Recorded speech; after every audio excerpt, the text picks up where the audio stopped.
One question I get asked almost every day is, how do you make your videos?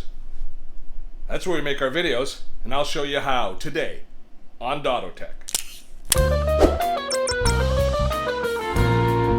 Steve Dotto here. How the heck you doing this fine day? At DottoTech, we make technology easy so you can do more. More what? Well, perhaps you could create your own YouTube channel. Today is the first of 3 videos that we're going to create that are all related to each other, and they're how we create our tutorial videos for YouTube. Today we're going to talk about hardware, tomorrow the software, and then we're going to talk about publishing in 3 consecutive videos. Now, if you haven't yet subscribed to our channel, this is a great time to subscribe. Hit the subscription button and ring that notification bell.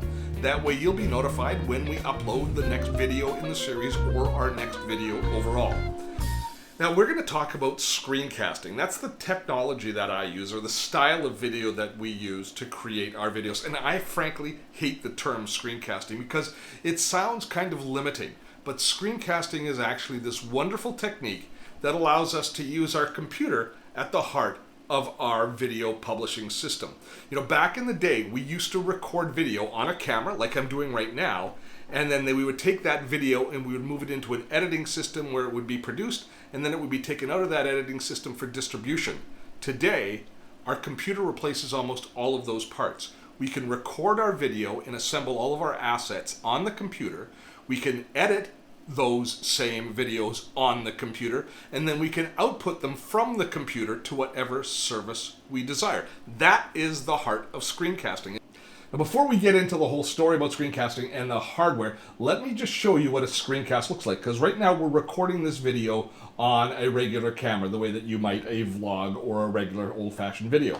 But at the same time as I'm recording here, I'm also recording here on my computer. And this is what you see with the screencast part of the recording. So instead of using the camera that you see over here, which I've been recording this entire demo on up to now I'm actually recording using my screencasting software, a tool called ScreenFlow, which we'll show you in the next video, but I'm recording it here on my computer. And this is the magic of screencasting. Using your computer, and in this case a webcam, a microphone, I can collect all of the different digital assets, my video, my audio, any screens that I see, any video or B-roll that I want to incorporate. I can pull all of that into one place where I can edit it and compose it into a video. Now, screencasting wasn't always this easy. In fact, I believe I am probably the oldest screencaster on the planet. Now, I'm not sure I'm the actual oldest in chronological years, but I do believe I've been screencasting longer than anyone else. Way back at the beginning of my media career, I produced a TV series, or I hosted a TV series called Dotto on Data, and then another series called Cruising the Internet. This was in 1992 that we started producing these shows. And we produced television shows that were showing how to use computers back in the day, before the internet was even a thing, to be perfectly honest. The internet was in its nascent years. We didn't even have web browsers back in the day. But we figured out ways to record this television screen, or the computer screen, to display on television. And back in the day, when we had those old CRT monitors, we actually had to MacGyver video cards and set up the timing so that we didn't have that hum bar that crawled through, so that we could show screens. We thought it was important to show the actual screens of the computer as we were teaching people to use computers. So I go back to screencasting to 1992.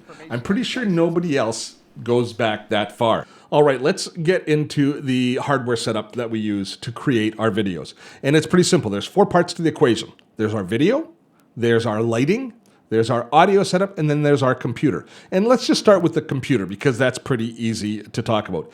Any good quality modern computer is probably going to do a great job for you in recording video of the sort that we do, creating screencasts.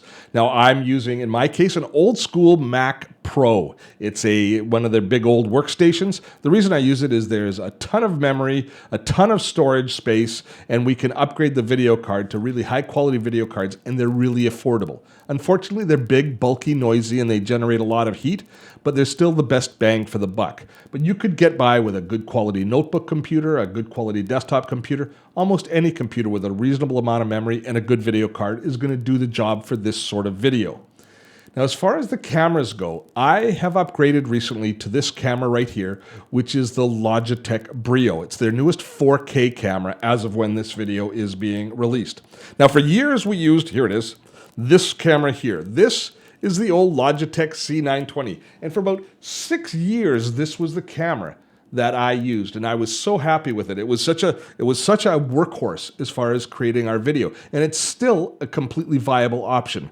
In fact, let's take a look at this scene right now through the C920 and put it side by side with the Logitech Brio.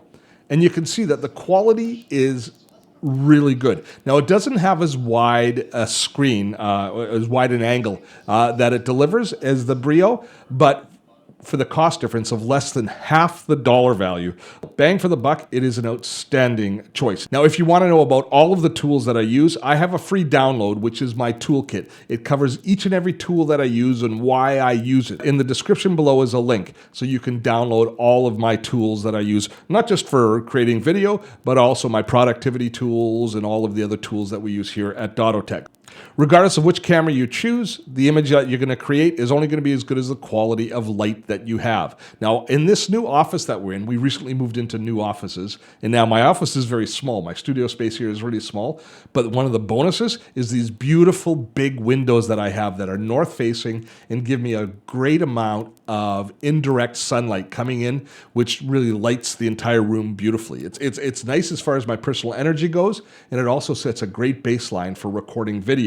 Now, when it's dark out or when I need some extra light, I've got these 2 LED panels that I can use, which are especially useful when we do green screen work. Green screen is where we key my face over top of the software screens as we're teaching and doing software tutorials. And I'll show you the green screen in a moment, but good quality light is essential. Okay, it's just twilight now, the sun's setting. I don't have any support of light coming from my windows now, but I've turned on my overhead light here in the office, and it's I think they're little fluorescent adapters, little fluorescent lights. But you can see the quality of light that we get just from typical overhead home lighting. Let's show the difference by turning on my LED lights, and you'll see immediately the quality difference that we get from having proper lighting. Now, this is a great example of the difference the proper lights makes. So those are the 3 parts of the equation: the video camera, the computer, and the lights. The 4th part of the equation is audio. And audio, in my mind, is the most important part of the equation. People will watch video that has poor quality video but good quality audio. They won't watch bad quality audio with good quality video. Our ears are more sensitive organs than our eyes are. So making sure you have good quality audio is essential. Now, I kind of go in the deep end of the pool. My audio setup includes this, which is an Electro Voice RE20. It's a broadcast quality microphone. Actually, I got it from the old radio studio that I used to work in. It's a voiceover mic from the radio studio. And it's going in through a mixing board into the computer.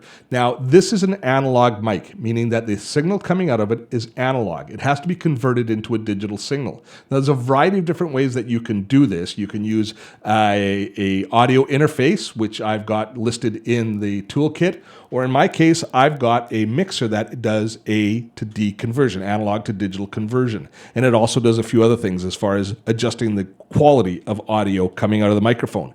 I also have one other tool here called a cloud lifter, which amplifies the microphone ever so slightly. This particular mic is a little bit quiet. It needs a little bit of a gain boost in order for me to not to have to max everything out on my mixer for my audio to sound good quality.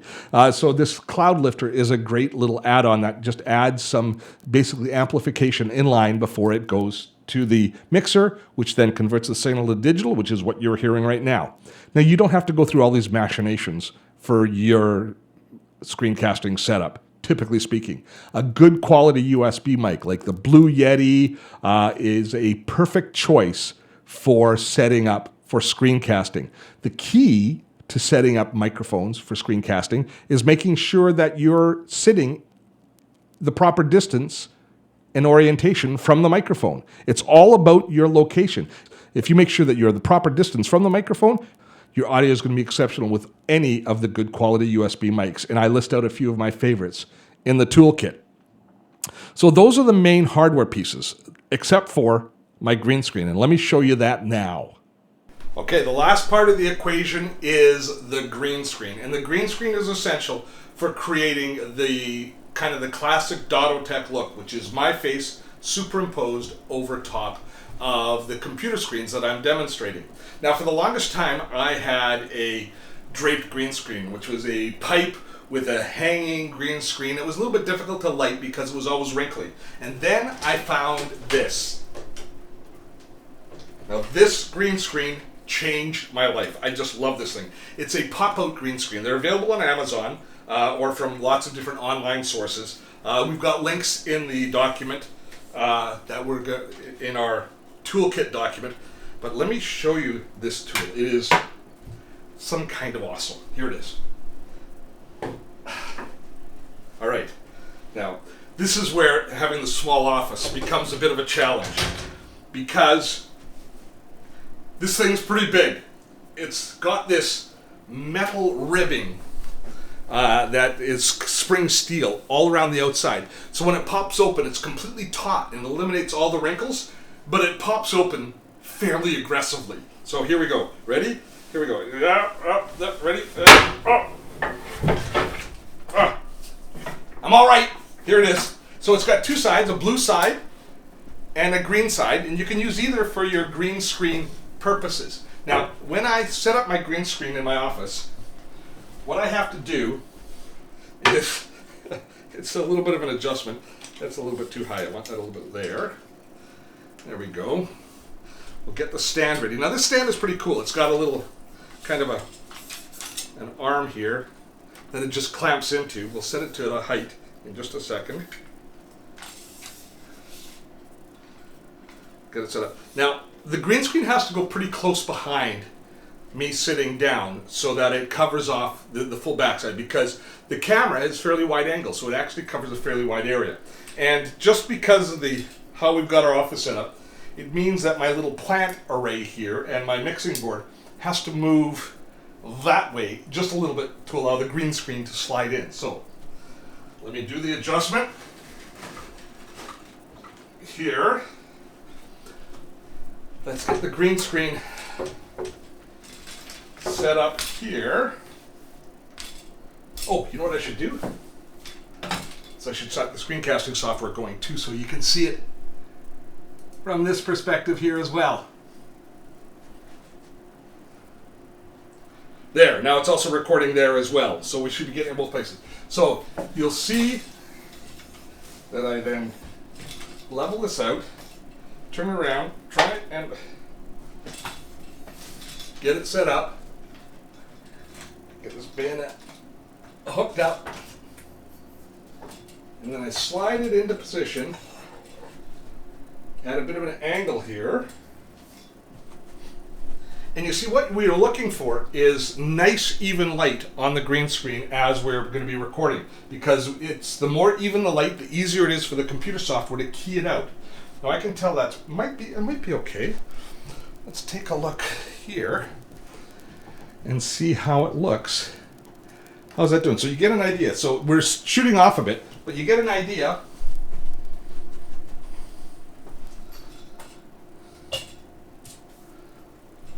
of how we set up the green screen.